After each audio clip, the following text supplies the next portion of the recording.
सच्चाई तो ये है कि अखिलेश यादव अभिमन्यु की तरह भी चुनावी चक्रव्यूह में नजर आ रहे हैं।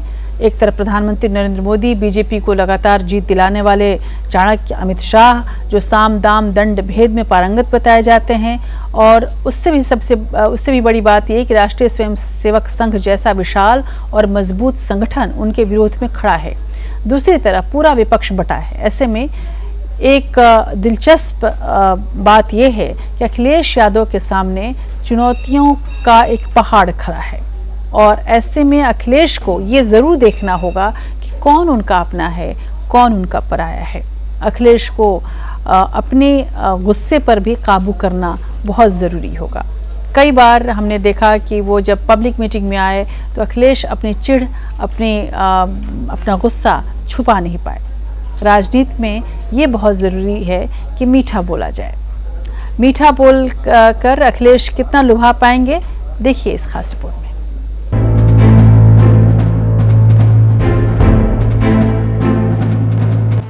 अखिलेश यादव की राह आसान नहीं है। इनकम टैक्स विभाग ने लखनऊ, मैनपुरी, मऊ में अखिलेश यादव के करीबी और सपा नेताओं के घर और दफ्तरों पर छापेमारी की। मैनपुरी के मनोज यादव, लखनऊ में अखिलेश के पूर्व ओसीडी जनेंद्र यादव और मऊ में सपा प्रवक्ता राजीव राय के ठिकानों पर छापे की कार्रवाई की गई। अखिलेश यादव ने कहा कि आयकर विभाग भी चुनाव लड़ने आया है, फिर अभी ईडी और सीबीआई भी आएगी। और अभी तक इन्हीं का इंतजार था कि इनकम टैक्स कब आएगा डिपार्टमेंट। अभी तो इनकम टैक्स आया है, ईडी आएगा, सीबीआई आएगी, न जाने कौन कौन सी संस्थाएं आएंगी, अफवाहें फैलाई जाएंगी, साजिश की जाएंगे, षड्यंत्र की जाएंगे, लेकिन उसके बावजूद भी साइकिल की रफ्तार कम नहीं होगी, रथ की रफ्तार कम नहीं होगी। सिर्फ लोकप्रियता के दम पर चुनाव जीतना आज के दौर में मुश्किल है। हालांकि पिछले 7 सालों में केंद्रीय एजेंसियों का इस्तेमाल विरोधियों के लिए किया जाता रहा है। समाजवादी पार्टी इसे बीजेपी की चुनावी तैयारियों की शुरुआत मान रही है। एक तरफ अखिलेश है तो दूसरी तरफ प्रधानमंत्री नरेंद्र मोदी खुद सघन चुनाव प्रचार में उतर गए हैं। अगले 10 दिनों में पीएम मोदी यूपी के 3 दौरे और करने जा रहे हैं, तो योगी आदित्यनाथ लगातार जुटे हुए हैं। बीजेपी को पश्चिमी यूपी में खतरा नजर आ रहा है, इसलिए 2013 के मुजफ्फरनगर के दंगों को भुनाने की कोशिश होगी। ऐसे में समाजवादी पार्टी और आरएलडी के सामने सबसे बड़ी चुनौती सांप्रदायिक एकता बनाए रखने की है, लेकिन मुसलमानों को अपने पीछे एकजुट करने के लिए अखिलेश ने जिन्ना का जिक्र छेड़ दिया, जिसके बाद तो बीजेपी को मौका मिल गया। सरदार पटेल जी, राष्ट्रपिता महात्मा गांधी, जवाहरलाल नेहरू, जिन्ना एक ही संस्था में पढ़कर के बैरिस्टर बनकर के आए थे। एक ही जगह पर पढ़ाई लिखाई की उन्होंने, वो बैरिस्टर बने, उन्होंने आजादी दिलाई। उन्हें किसी भी तरीके से अगर किसी का भी संघर्ष करना पड़ा होगा तो वो पीछे नहीं हटे। विभाजनकारी मानसिकता एक बार फिर से सामने आ गई जब उन्होंने सरदार पटेल को जिन्ना के समकक्ष रख करके देश तोड़ जिन्ना को महिमामंडित करने का प्रयास किया है। मुझे लगता है भारत की जनता इस विभाजनकारी मानसिकता को कभी स्वीकार नहीं करेगी और उत्तर प्रदेश की जनता को हरगिज स्वीकार नहीं करेगी। जहां योगी आदित्यनाथ और बीजेपी अब्बाजान और जिन्ना की बहस जारी रखना चाहती है, वहीं अखिलेश को अपनी सियासी भूल भारी पड़ सकती है, क्योंकि हिंदू मुसलमान का कार्ड भले ही समाजवादी पार्टी को प्रदेश में फायदा दिला दे, लेकिन पश्चिमी यूपी में नुकसान पहुंचा सकती है, क्योंकि वहां दंगों के जख्म अभी पूरी तरह से भरे नहीं है। ऐसे में बीजेपी पूर्वांचल में पूरा जोर लगा रही है, तो दूसरी तरफ बीजेपी मथुरा के मुद्दे को हवा दे रही है। अगर माहौल में सांप्रदायिकता का जहर फैलता है तो समाजवादी पार्टी को पूरे प्रदेश में नुकसान होना तय माना जा रहा है। वहीं दूसरी तरफ बड़ी चुनौती गठबंधन के दलों के बीच सीट बंटवारे को लेकर है। समझा जा रहा है कि सहयोगी दलों को सीट बांटने में मुश्किल करना पड़ सकता है।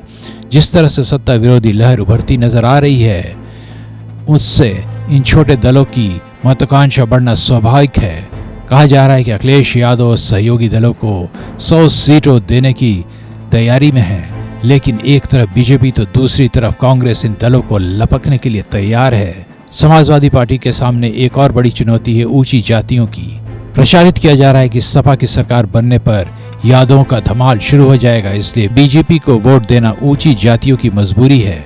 इसमें संदेह नहीं कि अपर कास्ट बीएसपी के साथ जाने के लिए तैयार है, लेकिन सपा उसकी दूसरी पसंद भी नहीं है। खासकर ब्राह्मणों का पाले में लाना आसान नहीं है। वहीं दलितों को भी रिझाना कितना कारगर रहेगा ये कहा नहीं जा सकता, क्योंकि माना जाता है कि ऊंची जाति की तरफ पिछड़ों की अगड़ी जातियां भी दलितों से भेदभाव और खराब बर्ताव करती रही हैं। तो मुसलमानों का एक वर्ग सपा नेता आजम खान पर बीजेपी की सरकार के दौरान हुए बर्ताव पर अखिलेश की चुप्पी से नाराज बैठे हैं। मायावती को भी मुसलमानों के वोट मिलने का पूरा भरोसा है।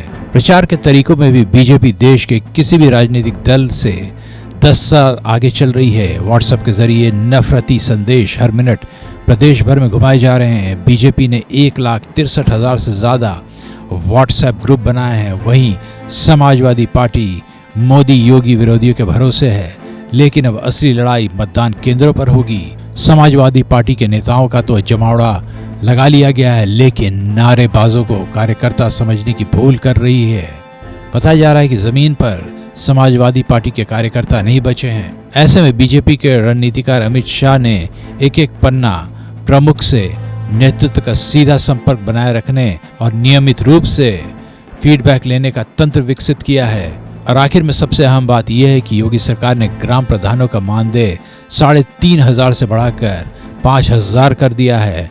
ऐन चुनाव के वक्त क्षेत्र पंचायत और जिला पंचायत प्रमुख और पंचायत सदस्यों तक का मानदेय बढ़ा दिया गया है। अध्यक्ष जिला पंचायत, प्रमुख क्षेत्र पंचायत और ग्राम प्रधान, इन तीनों के भी मानदेय में वृद्धि की जा रही है। ग्राम प्रधान का 3,500 से बढ़ा करके 5,000 रुपए प्रति माह करने की व्यवस्था प्रदेश सरकार के द्वारा की जा रही है। प्रमुख क्षेत्र पंचायत का 9,800 से बढ़ा करके 11,300 रुपए की जा रही है और अध्यक्ष जिला पंचायत का 14,000 से बढ़ा करके 15,500 रुपया किया जा रहा है मानदेय। योगी सरकार इन पंचायत सदस्यों का 7 महीने पहले हुए पंचायत चुनाव में बीजेपी 768 सीटें लेकर सबसे आगे रही है। दरअसल देश की बहुत असहाय जनता ग्राम प्रधान और पंचायत सदस्यों को नाराज करने में डरती है। ऐसे में मानदेय के लालच में मतदाताओं के रुख में बदलाव करने की हर कोशिश की जा रही है।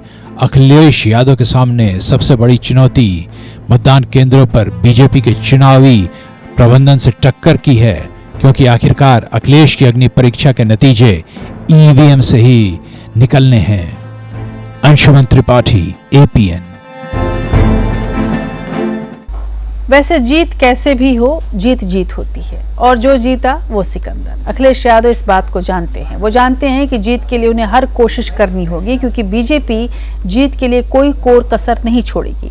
दोनों तरफ अस्तित्व की लड़ाई है। 2024 के आम चुनाव और फिर 2025 में RSS का शताब्दी वर्ष के लिए बीजेपी और संघ हर ताकत, हर कूटनीति का इस्तेमाल करेगी।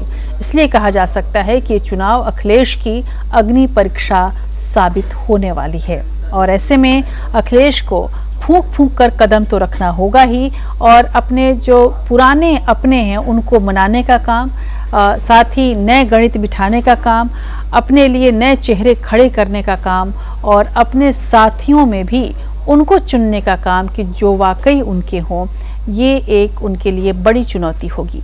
यदि अखिलेश इन सब चीज़ों को साथ लेते हैं तो बहुत उम्मीद है कि अखिलेश के भविष्य को सुरक्षित देखा जा सकता है।